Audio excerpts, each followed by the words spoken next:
So we'll chant from chapter 3, the first 10 verses, after the Mangalacharanam, introductory verses.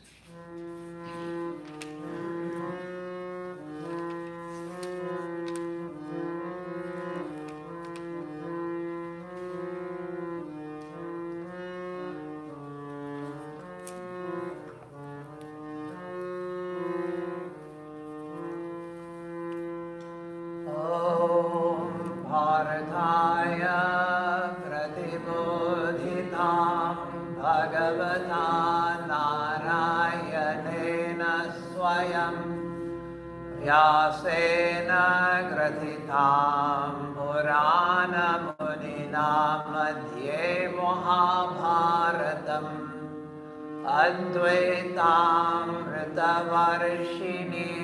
भगवतीम् अष्टादशाध्यायिनीम् अम्ब त्वामनुसन्दधामि भगवद्गीते भवद्वेषिणीम् वसुदेवसुतं देवं कंसचाणूरमर्दनं देवकी परमानन्दं कृष्णं वन्दे जगद्गुरुम् मूकं करोति वाचालं भङ्गुं लङ्घयते गिरिं यत्कृपातमहं वन्दे परमानन्दमाधवम् ॐ तत्तृतीयोऽध्यायः अर्जुन उवाच जायसि चेत्कर्मणस्ते मता बुद्धिर्जनार्दन तत्किं कर्मणि घोरे मां नियोजयसि केशव व्यामिश्रेणेव वाक्येन बुद्धिं मोहयसीव मे तदेकं वद निश्चित्य येन श्रेयोऽहमाप्नुयाम्।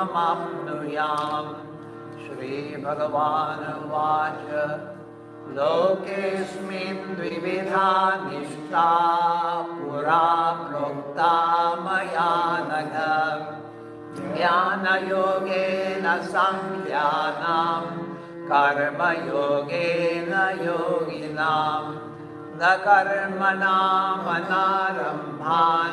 नैष्कर्म्यं पुरुषोऽश्नुते न च सन्न्यसनादेव सिद्धिं समधिगच्छति न हि कश्चित् क्षणमपि जातु तिष्ठत्य कर्मकृत् कार्यते ह्यवशः कर्म सर्वः प्रकृतिजैर्गुणैः कर्मेन्द्रियाणि संयम्य यास्ते मनसा स्मरन् इन्द्रियार्थान् विमूढात्मा मिथ्याचारः उच्यते यस्त्विन्द्रियाणि मनसा नियम्यारभतेऽर्जुन कर्मेन्द्रियैः कर्मयोगम् असक्तः स विशिष्यते नियतं कुरु कर्म त्वं कर्म ज्यायो ह्यकर्मणः शरीरयात्रापि च ते न प्रसिद्ध्येद कर्मणः यज्ञार्थात् कर्मणोऽन्यत्र लोकोऽयं कर्मबन्धनः तदर्थं कर्म कौन्तेय मुक्तसङ्गः समाचर सह यज्ञाः प्रजा सृष्ट्वा पुरोवाच प्रजापतिः अनेन प्रसविष्यत्वम् एष भोस्त्विष्टकामधु।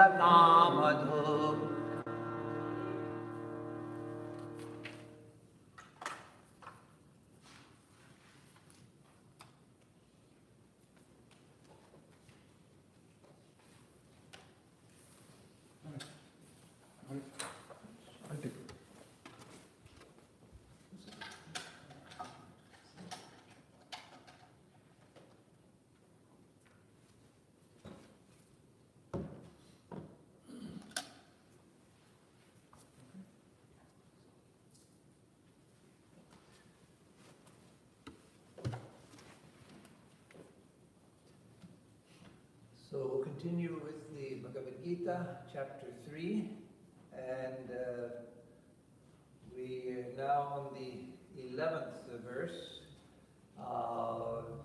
So where we are now in the third chapter, it begins with the question of Arjuna that, to Sri Krishna, that you are confusing my mind, that you are telling me on the one hand about the Jnana Yoga, and on the other hand, you are the glories of Jnana Yoga, the glories of disengagement from all work and absorption in the highest truth. And on the other hand, you are engaging me in this terrible action of battle. So what? Oh, that's right. I turned it off to move the thank you. Yes, now it's on. Okay, sorry about that. So in the third chapter again, Arjuna begins with the question that you're confusing me because of the, on the one hand, trying to engage me in this terrible action, and on the other hand, you're praising the absorption in the highest knowledge. So please tell me that one thing only. Don't tell me two things that are contrary, but tell me that one thing by following which I can attain to the highest. Tadeka varanisthitya yena shreyo hamapnuyam. Tell me that one thing by which I can attain to the highest truth. And so then Sri Krishna goes forward and says that there lokesmin dvividha nishta pura prokta mayanagha. That I have told you that in this world there are two paths. I have told you already. Pura prokta maya. By me it has been told already. Meaning in the second chapter, he's already told about the path of Jnana Yoga for the Sankhya yogins and Karma Yoga for the yogis. And again, yoga in the Bhagavad Gita usually refers, just the word yoga usually refers to Karma Yoga. So then he talks about the necessity of action, how all of us have to act at all times. And now he's come, in the previous two verses, 9 and 10, he's come to describe the sacrificial nature of work. Sahayagnya prajasrishva puro vacha prajapati.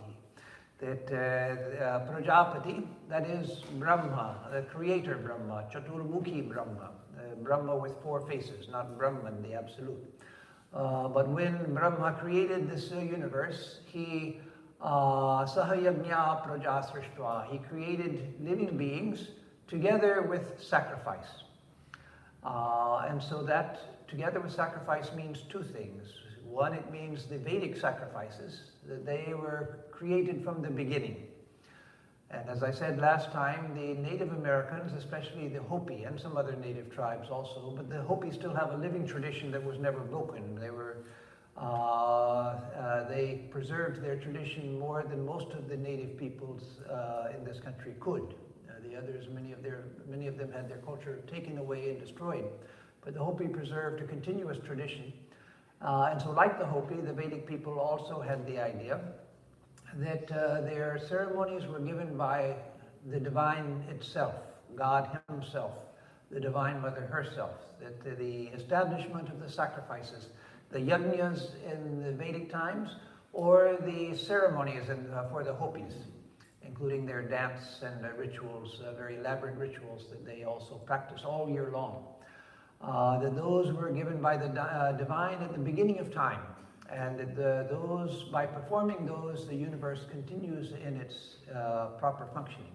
So Sri Krishna begins this topic of sacrifice. And so in the 10th verse, which again I just referred to, it says, having created in the days of yore beings who are associated with sacrifices, Prajapati said, by this you multiply. Let this be your yielder of the coveted objects of desire. That is the Kamadhup, which we discussed last time, the wish-fulfilling cow. So here the translation is a little clumsy. Having created in the days of yore beings who are associated with sacrifice. Well, no, the Sanskrit says that he created beings together with sacrifice, that the two were created together. beings and sacrifice were created at the same time. And the Vedic idea was, again, that sacrifice was the very nature of the universe itself. And so they were divinely ordained or scripturally ordained or Vedically ordained sacrifices that were to be performed by everyone. Not to do them was to incur sin, because it was the orderly performance and regular performance of sacrifices that kept the universe going. So then Prajapati said, by this may you multiply. Not you multiply, but may you multiply. Let this be the yielder of coveted objects. That is, may it be your wish-fulfilling cow, that which provides you the things that are necessary for this world, the objects of your desire. Objects of your desire for things in this world as well as in the heavenly world of enjoyment, Swarga. Pitri Loka, for those who are good but not extraordinarily good, meaning you go to a heavenly world where you're with your forebears, your forefathers, foremothers, and there you live in a blissful family reunion for a long period of time. And those who are more virtuous, they go to Swarga Loka and live with the lower gods, the minor deities, the Vedic deities. And so then in verse 11, he says, Devan bhavayatanena te deva bhavayanduvaha parasparam bhavayanta shreya paramavapsyata. So now these are the words of Prajapati. Again, the last verse ended with Prajapati said, Anena prasavishyadvam eshavos twishta kamadhuk. So that puro vacha Prajapati. So in ancient times, Prajapati said that let this be your wish-fulfilling cow, and may you multiply through these sacrifices. And then Prajapati continues speaking in the next verses. Devan bhavayatanena te deva bhavayanduvaha. Devan bhavayata. Nourish the gods through these sacrifices. Nourish the gods through these sacrifices. Anena te deva bhavayanduvaha. And may the gods nourish you as well. So you nourish the gods, and the gods may nourish you. So that is, you make offerings to the gods, you pour oblations into the Vedic fire, because remember, this was written at a time when the Vedas were still actively, they were still the scriptures of the ancient Indian civilization. That after the time of Buddha, Buddha broke the back of the Vedas, as it were, as a living daily system for everyone, the system that everyone followed. And then came classical Hinduism. But at the time of Sri Krishna, the Vedas were still, the Vedic religion was still dominant. And Sri Krishna and Sri Krishna's life itself, you see the beginning of the change to a new order, a more spiritual order, which after the time of Buddha became full-blown. Here, Sri Krishna is supporting the Vedic tradition of sacrifices. As I said last time, in previous verses in the second chapter, he had criticized this very thing. He had criticized the Vedas, which speak in flowery terms, and which promise to give you all the good things of life, and that you have to give up. That you have to go beyond that, go beyond the nistraigunyo bhavarjuna. Traigunya vishaya veda. The Vedas pertain to the objects of the three gunas. Nistraigunyo bhavarjuna. You be beyond the three gunas, so go beyond the Vedas. But here, in the next chapter, he is speaking about the value of the Vedas. Why? As I explained last time, because this is Sri Krishna saw the place for everything. He saw that everything in life has its proper place. And so he was teaching Arjuna in the second chapter a very high standpoint. But here he's coming down to a standpoint where most people dwell. Most people want the good things of life. And so the Vedas don't say that you can't have them. They say if you want the good things of life, then you have to participate in the sacrificial nature of this universe. This universe is a universe of give and take. I can't only breathe in and say, well, I'm not going to give my air back to the world. It's my air. I'm going to breathe in and you can't have it. No, and then you die. There has to be a give and a take constantly. Everything that we take in comes back out in one form or another. And as we take nourishment, as we take in air, as we take in knowledge, as we take in emotional support, as we take in the support of all of the people who make our lives possible, the street cleaners, the house builders, and so many different, the laundry people and so forth, we have to give something back. We can't just take. And so Sri Krishna is supporting the Vedic view of the ordinary Vedic view of things. Again, not the Upanishadic view, which was, again, transcending, as Sri Krishna did in the second chapter, but the ordinary view. So you nourish the gods with this, let those gods nourish you. Parasparam bhavayanta, you nourishing each other, you and the gods nourishing each other, Shreya paramavapsyata. The highest good you will attain. Now, what does he mean by highest good here? Normally, we would think of the highest good as the realization of Brahman or the realization of God. But that's not what he's talking about here. Why? Because, as Sri Krishna himself says, and as we know from many other sources, you can't attain liberation through the performance of Vedic rites. The Vedic rites had a very important place. And they had a very important place in the development of Indian civilization. And they still have an effect on Indian civilization, a beneficial effect.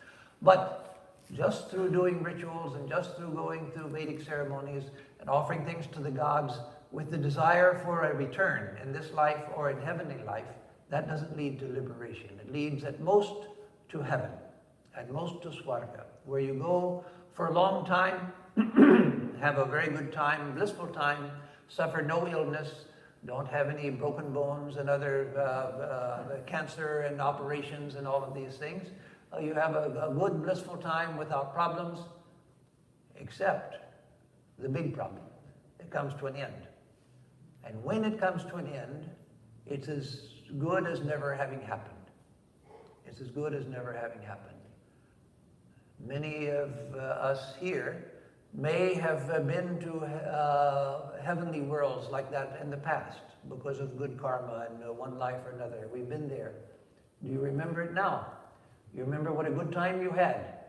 You feel so happy still dwelling on the glories of that time.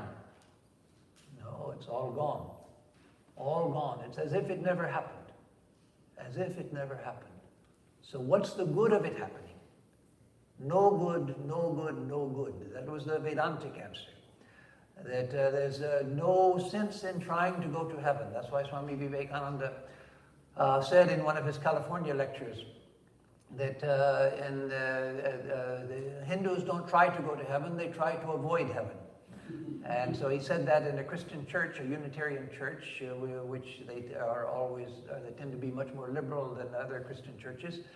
He said it at the Oakland Unitarian Church in Oakland, California, where they have now a plaque where Swami Vivekananda, saying that Swami Vivekananda spoke here in 1900 on these different occasions.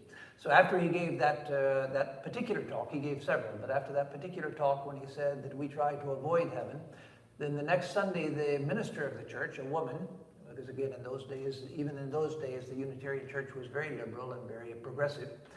The woman minister gave as her sermon's topic, heaven and how to avoid going there. So the Mundaka Upanishad, as I mentioned last class, they say beautiful verses that when the soul dies, the virtuous soul dies, then these heavenly messengers come to the soul who is beginning to travel through new spheres. They've left the body, they begin to travel into new spheres on their path to wherever they're going. And these beautiful heavenly messengers come and say, Ehi, Ehi, come, enjoy for a long, long time these wonderful worlds. And so then the Mundaka Upanishad says that the great soul says, no, I want nothing to do with that. I want nothing to do with heavenly worlds. I want to go to the highest. And if I can't go to the highest, let me go back to earth and finish my work. Let me come back here, because this is karma bhumi. Swarga, Chandra Loka, they are not karma bhumi. That's where you go to enjoy the fruits of karma made here. And once you've finished enjoying it, then you enter back into karma bhumi. You come back to karma bhumi and you forget all about it. You forget all about it. It has no lasting good effect. It's not that you come back from there with benefit. No, it's just a vacation. A vacation where you didn't go and learn things and carry good memories, but you went and caroused and got drunk and spent a week blissfully drunk, and then you come back and you can't even remember where you were. so it's a vacation without any good benefit. So anyway, but Sri Krishna is not saying that here. He's again giving a place for it for ordinary souls, because it has its useful place. And let me mention one. I said that the Vedic system of sacrifice made a deep impression on India, an impression which continues in Indian civilization, no matter how much India seems to be veering in a different direction now through the influence of Western culture and all of that. But still that influence is seen in India. One of the things was that through the performance of the Vedic rituals, they were extremely demanding. You had to pronounce every single syllable exactly correct. If you mispronounced a syllable during the performance of a Vedic rite, then that would bring pratyavaya, bring a contrary result. So you had to be extraordinarily disciplined in saying exactly right. Everything had to be performed exactly correctly. There were the household fire that was worshipped every day in simple homes as well as wealthy homes. That was simple. But the larger sacrifices, those were extremely demanding. And so what did it do? For one thing, it gave discipline to the mind. It gave discipline to the mind so that the mind became concentrated, focused, disciplined, and it was then able to focus itself in meditation and then come to the aranyakas, where they immersed the mind in meditation. Meditation on the sacrifices, not performance of them, but meditation on them in a symbolic form, and then the realizations of the Upanishads. It's for that reason that the Upanishads come after the Brahmanas and Aranyakas, because there was the first the Samhitas with the prayers, and then the application of the prayers in complex rituals which gave the mind discipline and focus, then the meditation and the Aranyakas, and then the realization of the Upanishads. Another thing that the sacrificial religion of the Vedas did was it gave a sense of sacrifice at the heart of Indian civilization. Swami Vivekananda said that the ideals of India are service and renunciation. Those are the ideals at the heart of Indian civilization. Now, by renunciation, he didn't mean just sannyasa, wearing a garwa cloth of a sannyasi. He meant that renunciation was taught to everyone in India, that it was the rule of life, because it's the nature of the universe itself. You can't have the higher without giving up the lower. If you want to start a business, then you can't go to parties every night and come into work with a hangover and not be able to focus your mind and all of that. No, if you want to start a business, you have to give up so much of social life, so many other interests and things, and focus on that. If you want to get a good education and do well in school, you have to give up so many things in order to focus.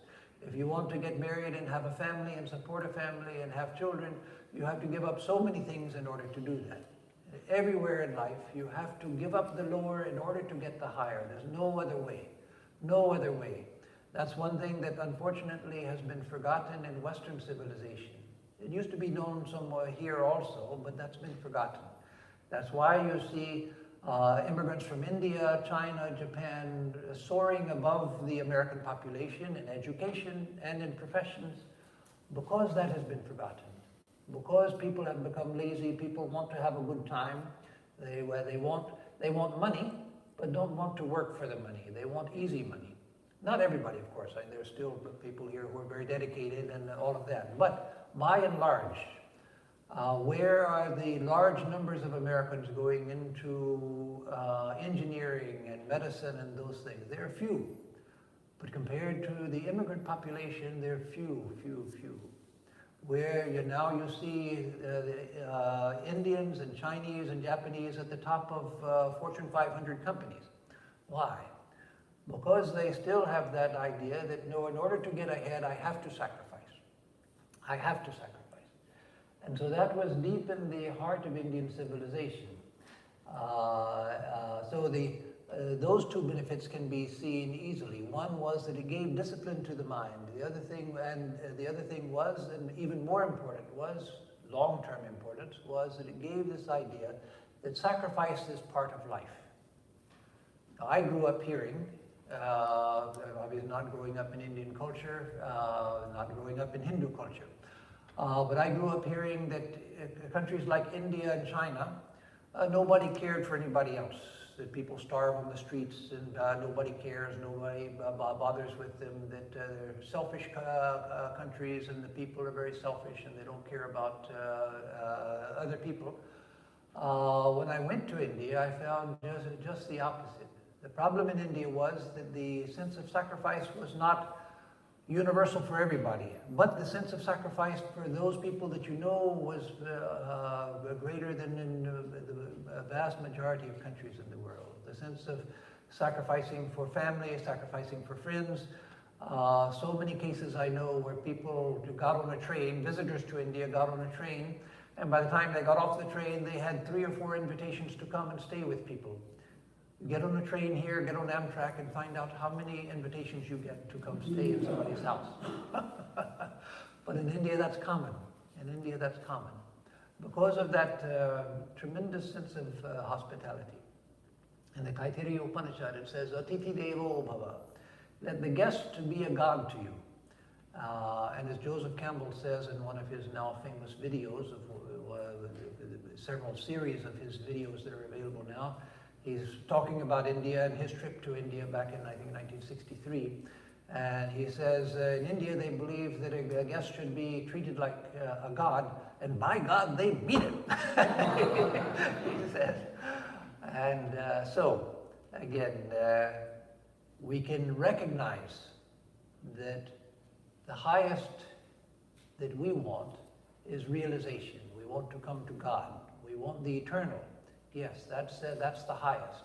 But these lower teachings, these lower practices had a very important place and still have an important place, even if the Vedic rituals themselves are not practiced. But the puja, and so many people do puja in their home every day, and even a simple puja they do.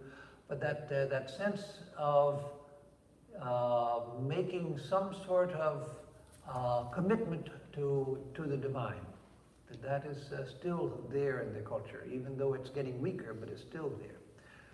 So Prajapati said, you nourish the gods with this, let those gods nourish you. Nourishing one another, you shall attain the supreme good. Again, meaning heavenly life, Swarga. Because that was in Vedic times considered the supreme good. You find in the Upanishads that again and again they criticize the desire to go to heaven. But that's because it was considered in a major part of Vedic life, it was considered the highest good.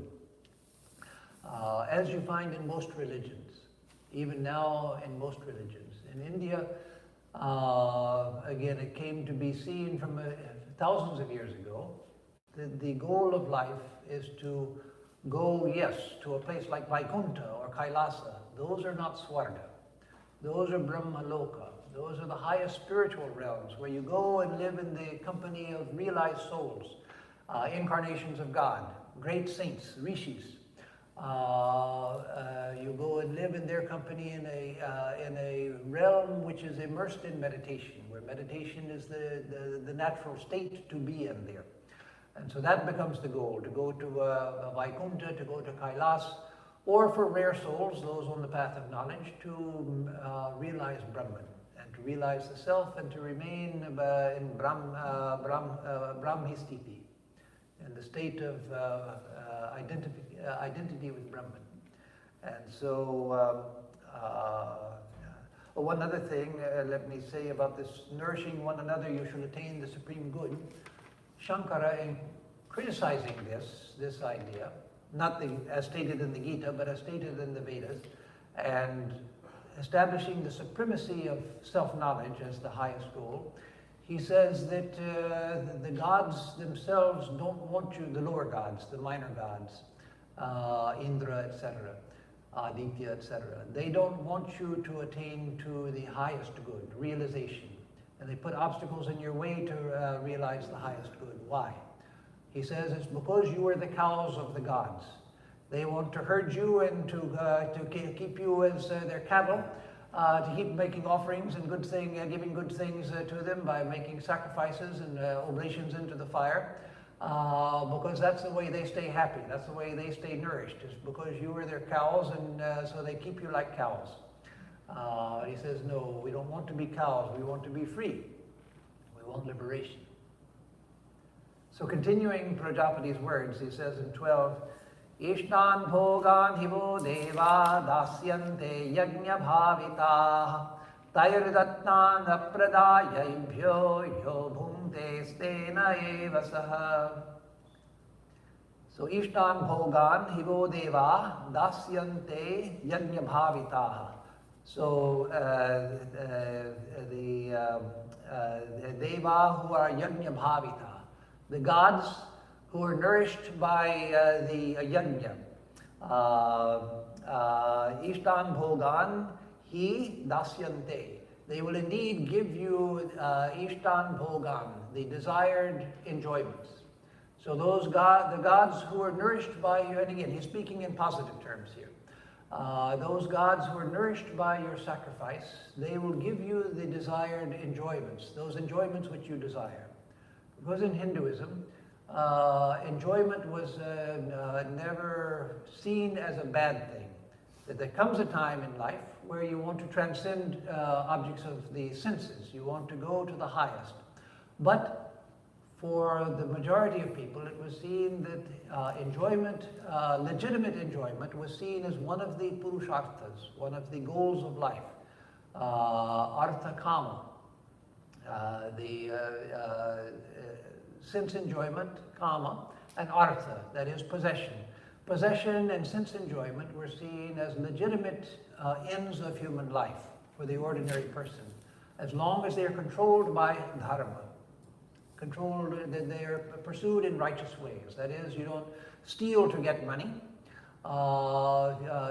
you don't steal the objects of enjoyment, you don't make money by dishonest means. You get possessions and you enjoy the senses through a legitimate manner, and that will lead you upward. And then finally you come to a point where you realize that I've had enough. In this life or in past lives, I've come to a point of satiety. I don't want anymore. I don't want anymore. Now I want moksha. And so then you give that up to get the higher. But until that desire for moksha comes, at least a nascent desire for moksha, until that comes, then there's nothing wrong with the enjoyment of the senses and possession, as long as you seek them in a legitimate dharmic way. So the gods who are nourished by your sacrifices, they will give you the desired enjoyments. Tayar dattan apradayebhyo yo bhumte stena eva saha.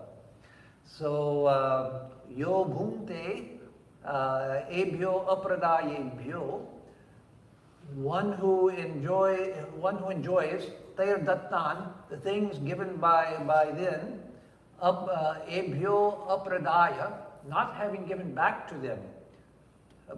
Yo bhumte stena eva saha. He who enjoys things that he who enjoys the gifts given by the gods without having given back to them, such a one is a thief.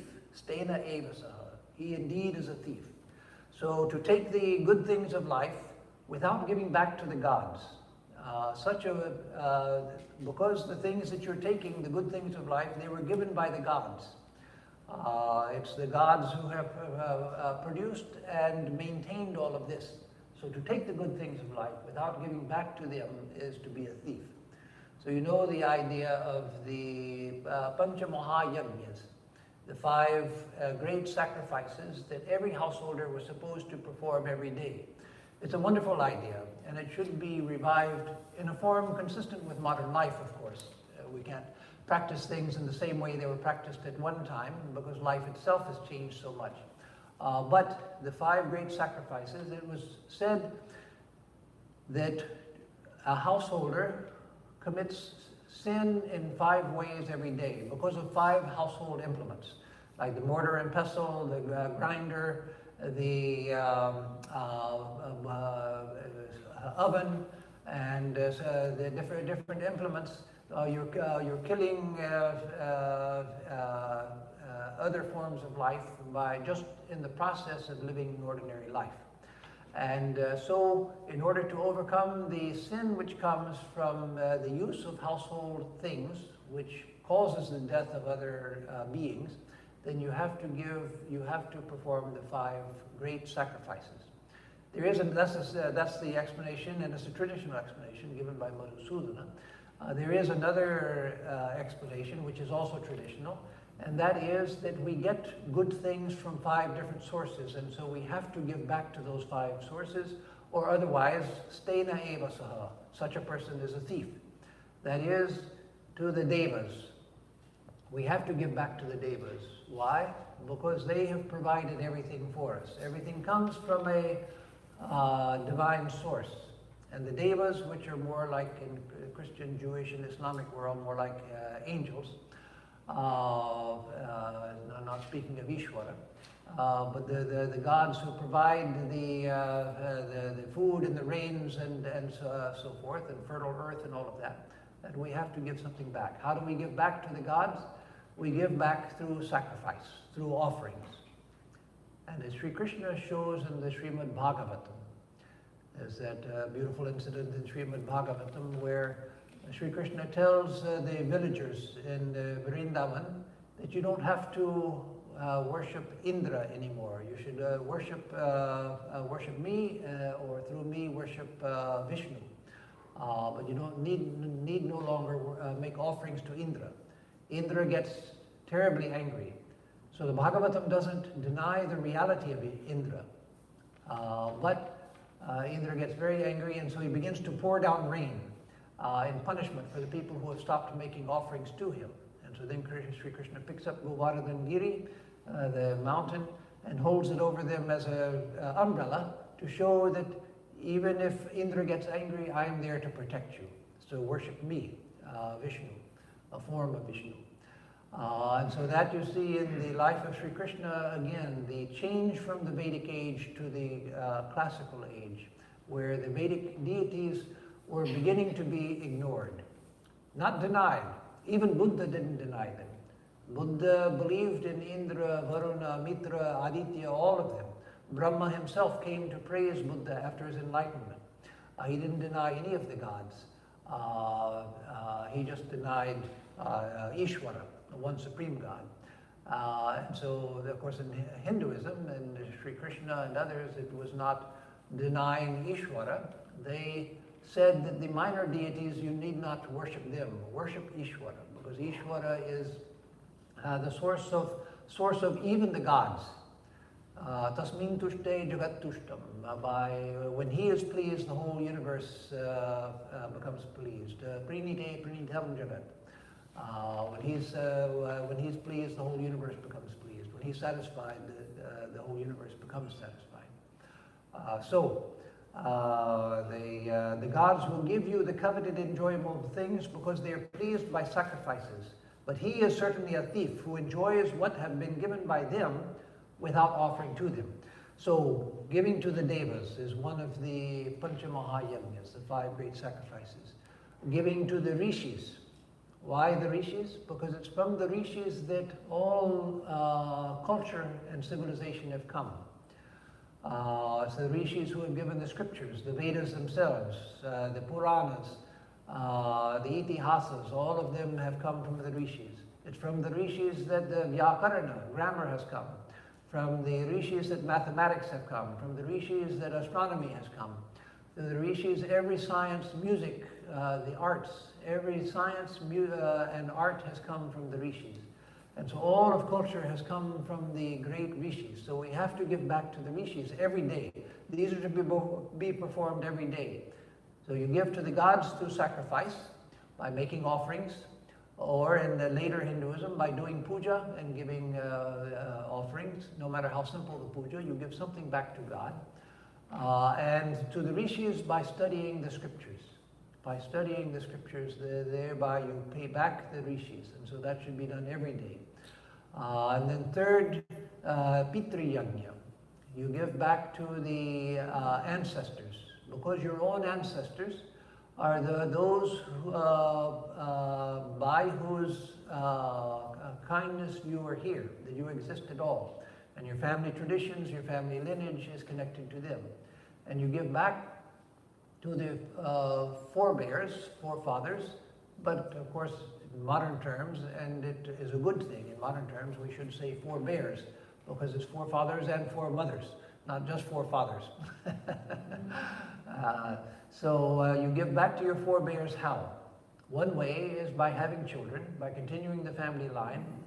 Even Swami Vivekananda was concerned late in his life. He wanted one of his brothers to get married in order to carry on the family line. So very strange, Swamiji, who was a Nitya Brahmachari from birth and who emphasized more than anyone the importance of celibacy.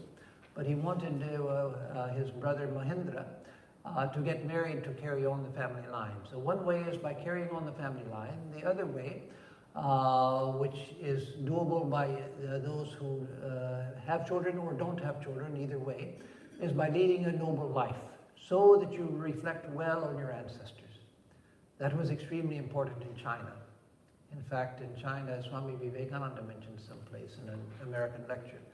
In China, if you did something great in life,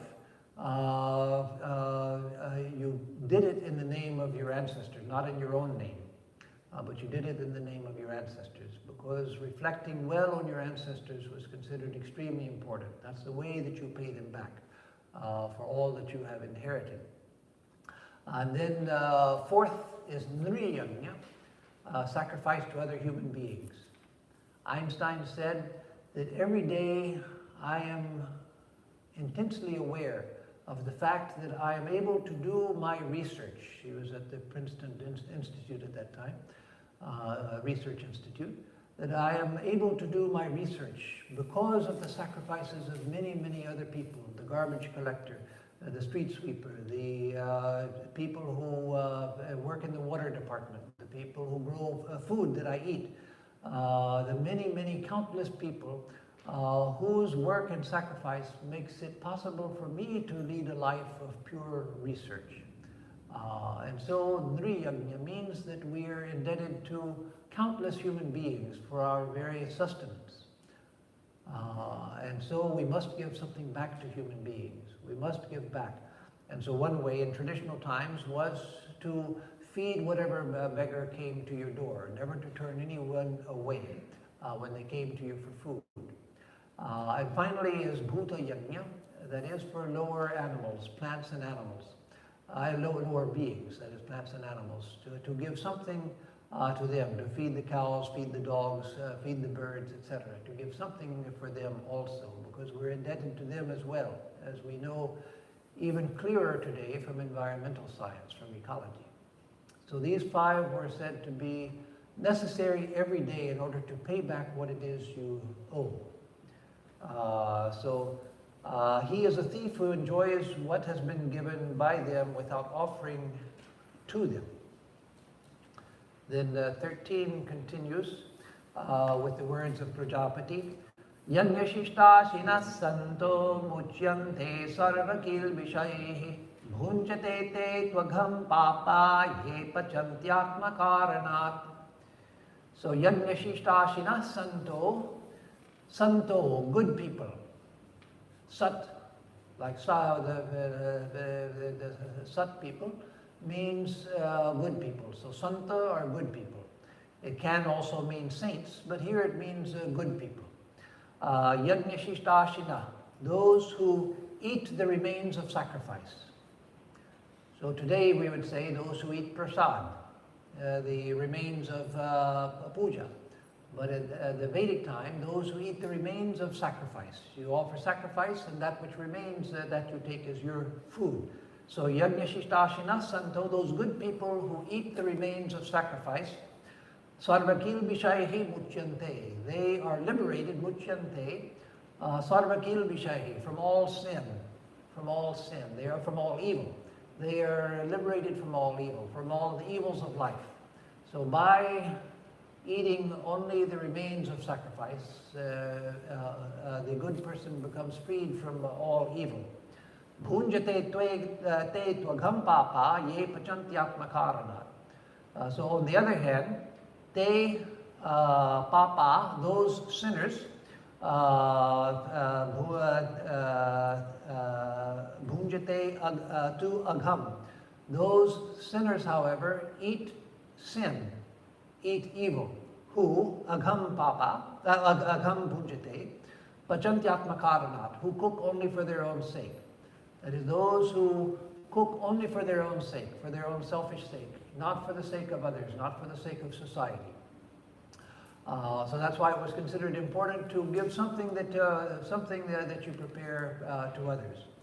Now, in modern life, where you have to rush off to the office, and if you go out onto the street and try to give a meal to a beggar, in some towns in the U.S. now that's actually illegal. To go out and feed homeless people is actually illegal. That's a terrible shame, but it is illegal in some places to feed homeless people. So in modern world, it's difficult to abide by this, that every time you cook something that you have to feed somebody else. When you live in the family, yes, you can do it. But if you're not, if you're living by yourself, it's not so easy. But the idea is that to live for yourself alone, it doesn't pertain just to food, but living for yourself. Just the fact of paying taxes, that should be seen as a sacrifice. Yes, it's true, the government wastes some money, and yes, the government spends money on things you may not believe in, like bombing people in Yemen and things like that. You may not like. Your money is going for that. But your money also goes to build roads. It goes to help poor people. Maybe not enough, but some goes to help poor people. It goes for the infrastructure of the country.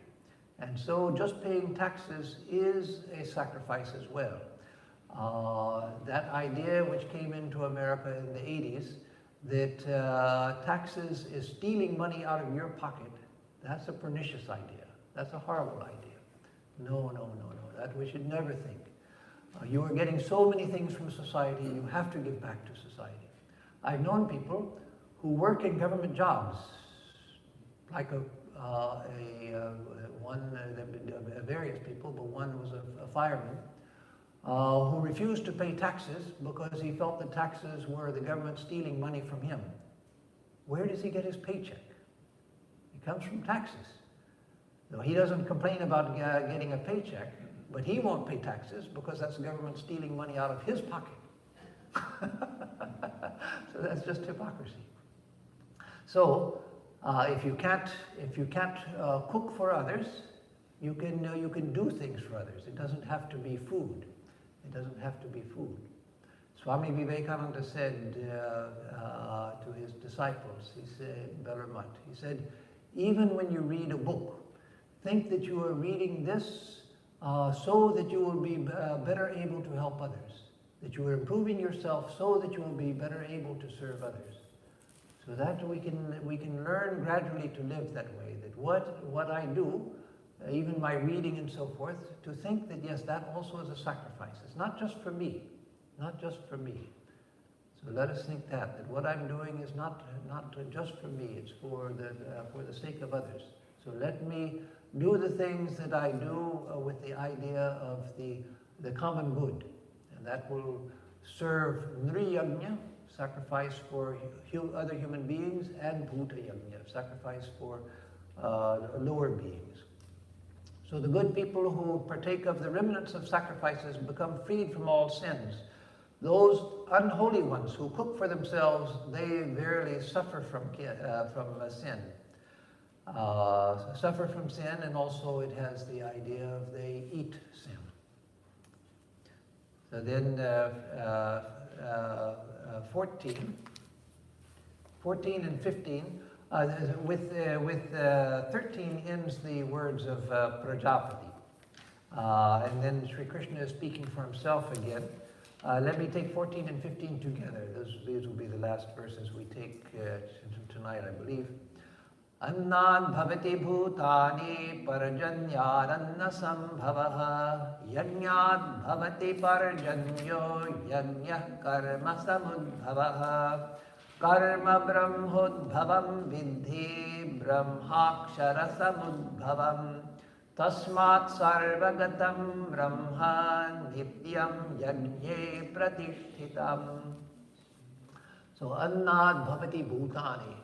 Beings come out of food. It's because of food that we live and that we reproduce. It's because of food that we live. So out of food have come living beings. It's out of food that we are sustained, and that we can carry on the family line. So this was an ancient Vedic idea, which Sri Krishna is also, again, part of that culture, is repeating. So annad bhavati bhutani parjanyad anna sambhavaha. So parjanyad, out of rain has come food. So out of food come living beings.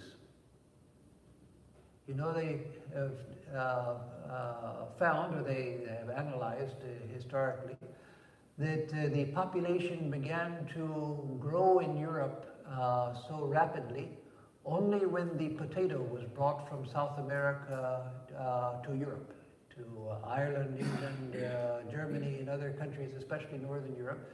The population began to explode. Why?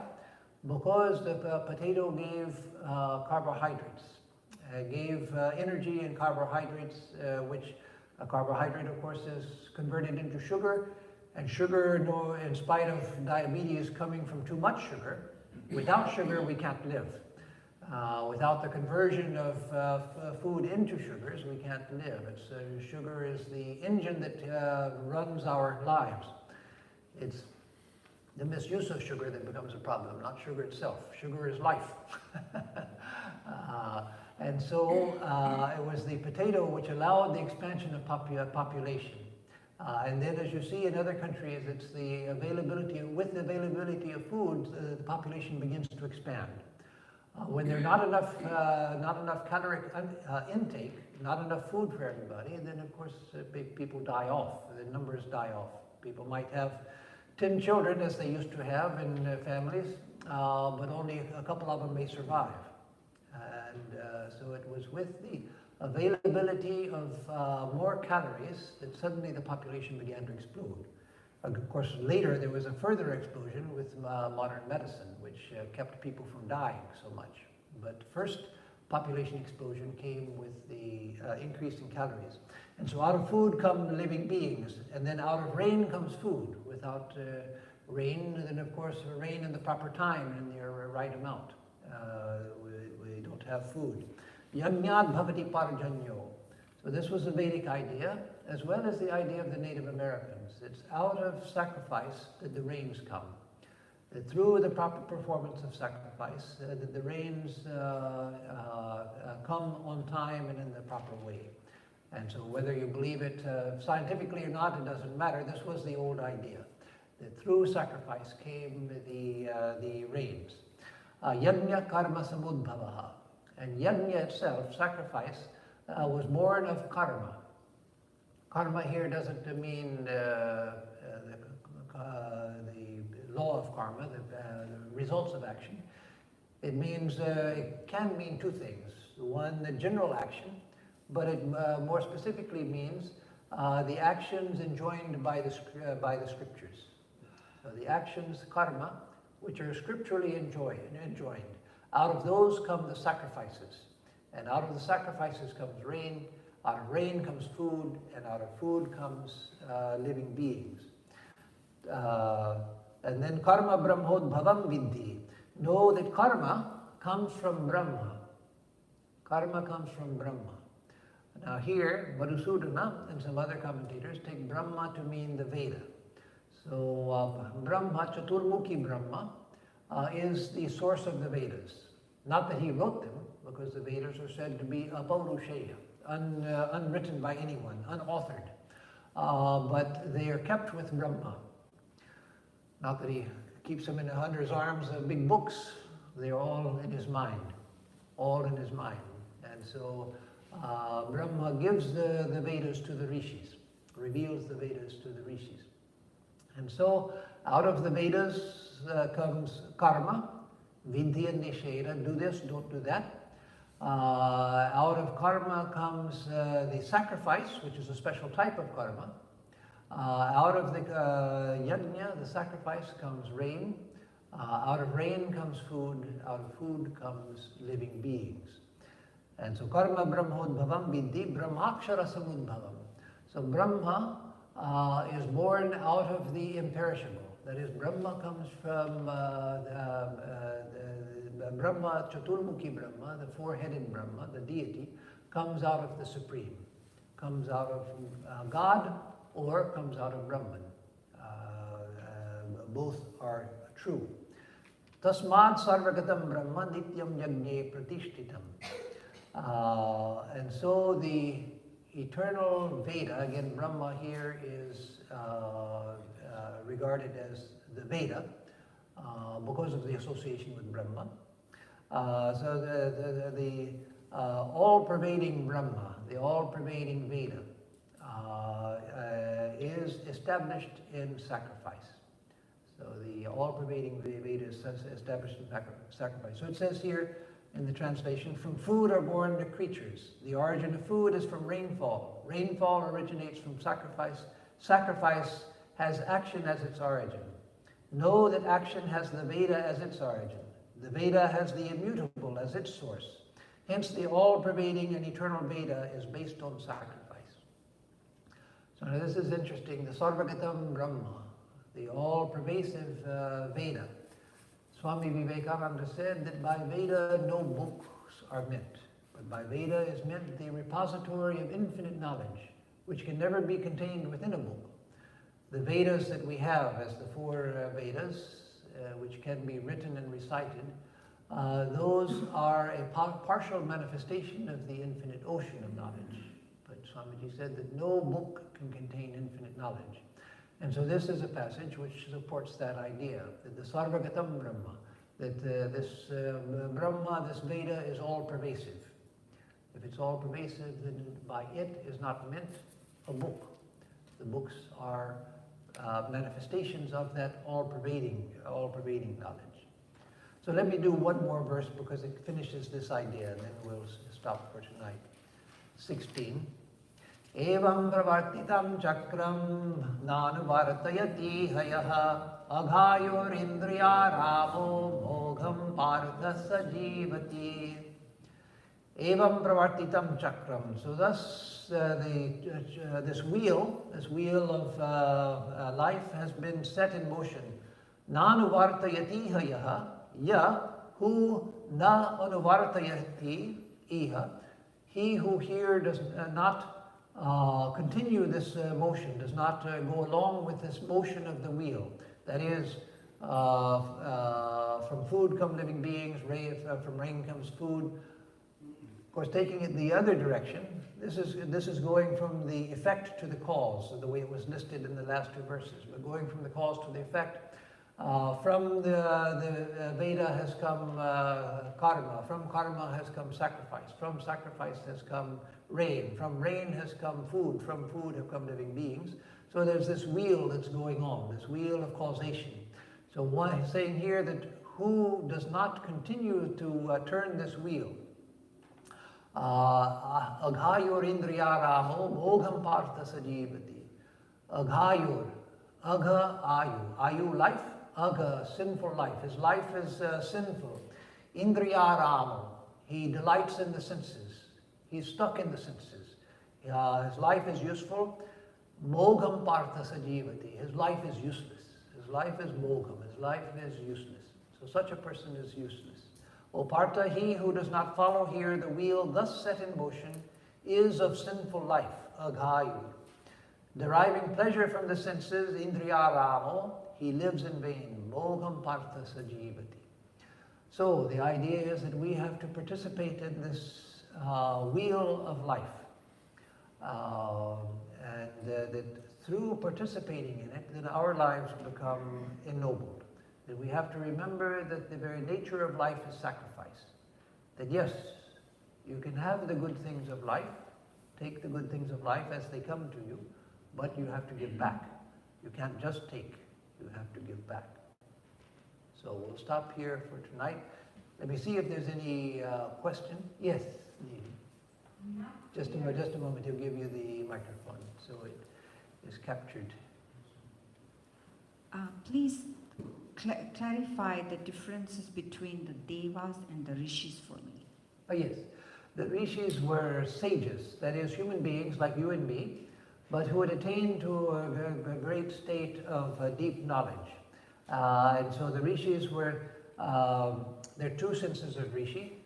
The Vedic, usually the Vedic rishis are called the rishis of the first order.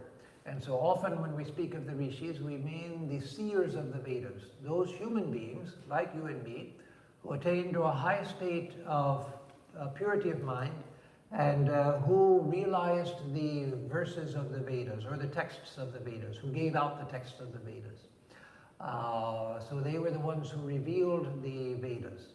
Second meaning of rishi is anyone who attains to a high spiritual state, like Ramana Maharshi. Maharishi, Maharshi. Ramana Maharshi was called a rishi.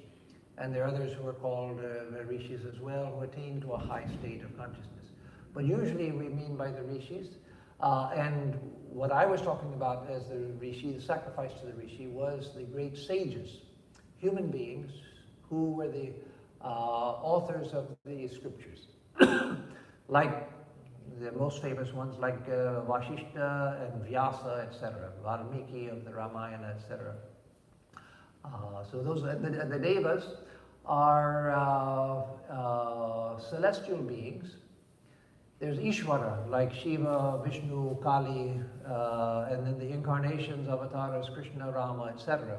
But then there are the lower devas that were the deities of the Vedic age. Indra, Brihaspati, Aryaman, Prajapati, etc. Those were later came to be recognized as lower deities.